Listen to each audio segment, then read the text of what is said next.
আজকে ভেবেছিলাম বেশি কিছু রান্নাবান্না করব না। সকাল সকাল উঠে এমনিতেও ভালো লাগছিল না, আজকে রান্নাবান্না করতে ইচ্ছা করছিল না। ভেবেছিলাম এক তরকারি ভাত বা সেদ্ধ ভাত করে নেব। কিন্তু বড়মশাই বাজার থেকে পমফ্রেট মাছ নিয়ে আসলো, যেহেতু আমরা খেতে ভালোবাসি। আর ফ্রিজ খুলে দেখলাম অনেক সবজিও পড়ে আছে।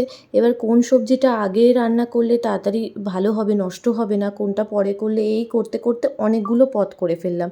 এবার দেখুন, এই যে আমি পটল ভেজে নিচ্ছি আর এইদিকে ভাতটা প্রায় আমার হয়ে গেছে। উচ্ছে সেদ্ধ দিয়েছি, উচ্ছেটা নষ্ট হয়ে যেত না হলে। এবার পটলটা ভাজা হয়ে গেছে আর এদিকে মাছ এনেছিল, পমফ্রেট মাছটা ভালোভাবে ধুয়ে নুন হলুদ মাখিয়ে রেখেছিলাম, আর মাছগুলোও ভাজা হয়ে গেছে দেখুন।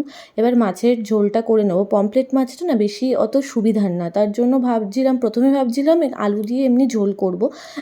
এমনি টাটকা পমফ্রেট মাছ হলে আলু দিয়ে পাতলা ঝোল ভালো লাগে, কিন্তু মানে পমফ্রেট মাছটা যেহেতু একটু গন্ধ হয়ে যায়, মানে ভালো না হলে, তার জন্য ভাবলাম পমফ্রেট মাছের ঝাল না করলে এই মাছটা সেভাবে খেয়ে ভালো লাগবে না।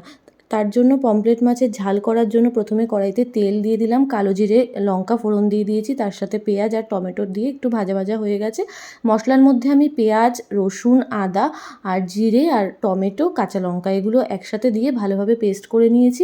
এবার মশলাটা একটু কষিয়ে নিয়ে নুন হলুদ আর পরিমাণ মতো মিষ্টি দিয়ে দিলাম। নুন হলুদ পরিমাণ মতো মিষ্টি দিয়ে ভালোভাবে নাড়িয়ে নিচ্ছি, নাড়িয়ে কষিয়ে নেব যতক্ষণ না মশলা থেকে তেল ছাড়বে। দেখুন আমি ভালোভাবে কষিয়ে নিচ্ছি।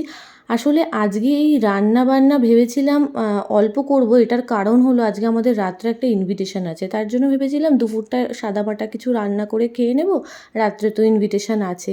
কিন্তু বাঙালি যেহেতু, মানে ফ্রিজ খুললে এটা নষ্ট হয়ে যাবে, ওটা করতে হবে, এটা খেতে ইচ্ছা করছে, ডালের সাথে ভাজা না হলে হয় না, এই করতে করতে অনেক পদ হয়ে গেল। আর এইদিকে আবার চাল কুমড়ো সকালবেলা এনেছিল, টাটকা চাল কুমড়ো, ভাবলাম চাল কুমড়োটা করে ফেলি, এই ভাবতে ভাবতেই আমার অনেক পদ হয়ে গেল। চাল কুমড়োটা ওইদিকে বর কেটে রেখে দিয়েছিল।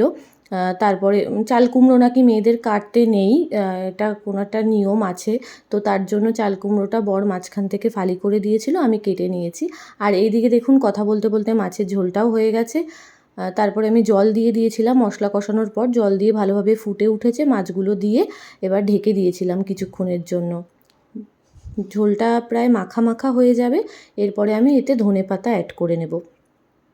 ওদিকে আমার চাল কুমড়োটা কাটা হয়ে গেছে, মাছের ঝোলটা হয়ে গেলে আমি ডাল ফোড়ন দেব, তারপরে সবার শেষে আমি চাল কুমড়োটা বসাবো। এই যে আমি ধনেপাতা দিয়ে দিচ্ছি মাছের মধ্যে, ব্যাস মাছটা, মাছের ঝালই বলতে পারেন এটা, পমফ্রেট মাছের ঝাল আমার রেডি। যেহেতু মাছটা বললামই একটু খারাপ মতো ছিল, অতটা টাটকা ছিল না, তার জন্য এই ঝালটাই করলাম। এবার ডাল ফোড়নের জন্য, মানে ডালটা ফোড়ন দেব, তার জন্য জিরে আর শুকনো লঙ্কা দিলাম, দিয়ে ডালটা এই ফোড়ন দিচ্ছি।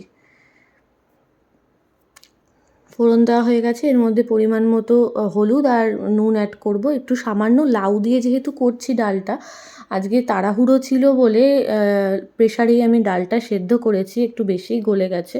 যাই হোক, এই লাউয়ের ডালে আমি একটু মিষ্টি অ্যাড করি, আপনারা চাইলে নাও করতে পারেন, যে যেরকম খায় আর কি। তো ডালটা ফুটে আসলে এরপরে ডালের মধ্যেও আমি ধনেপাতা দিয়ে দেবো। আমার না ধনেপাতা ভালোই লাগে, মানে ধনেপাতা দিলে মনে হয় তরকারির স্বাদ দ্বিগুণ হয়ে যায়, তার জন্য আমি ধনেপাতাটা গরমকালেও ইউজ করি। যদিও বা গরমকালে দাম একটু বেশি থাকে, সব তরকারিতে ইউজ করা যায় না, শীতকালেই বেশিরভাগ ইউজ করি। তো যাই হোক, ধনেপাতা দিয়ে দিলাম, হয়ে গেছে আমার ডাল। এবারে আমি চাল কুমড়োটা করে নিচ্ছি। চাল কুমড়োর জন্য আমি আগে বড়ি ভেজে রেখেছি, বড়ি দিয়ে আজকে চাল কুমড়োটা করব। আর তেলের মধ্যে জিরে শুকনো লঙ্কা ফোড়ন দিয়ে চাল কুমড়োটা দিয়ে নুন হলুদ আর কাঁচা লঙ্কা দিয়ে কিছুক্ষণের জন্য ঢেকে দিয়েছিলাম। ব্যাস চাল কুমড়োটা কিছুক্ষণ পর মজে আসলে তারপরে বড়িগুলো অ্যাড করে আবারও কিছুক্ষণ ঢেকে দিয়েছি। ব্যাস আমাদের রেডি আজকের লাঞ্চ। এই ছিল আজকের লাঞ্চ মেনু।